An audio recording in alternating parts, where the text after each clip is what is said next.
Alright, we had a little bit of a recording issue there. Like I said, it's the first video, so I'm learning, and hopefully it'll go up from here. We'll figure it out. Anyway, I've got the GoPro here again.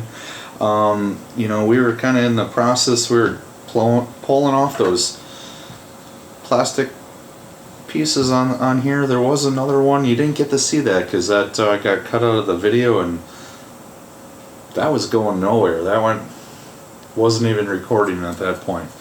So I learned something now. I learned that I got to pay attention on the timer on the back of the camera that's showing my recording time. I put a new memory card in right before this. I thought it was good to go. Check that out. Always look at your camera and how long it's going to record. So there we go.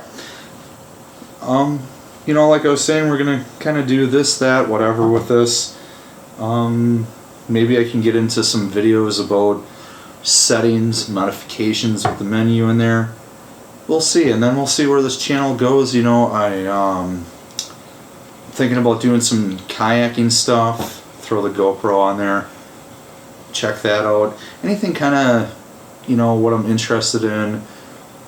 Action type stuff, you know, checking, you know, hiking, you know, maybe doing some biking. I do some biking. We'll see what happens. Come along for the ride. Like, subscribe if you want. We'll see what comes up. Thanks.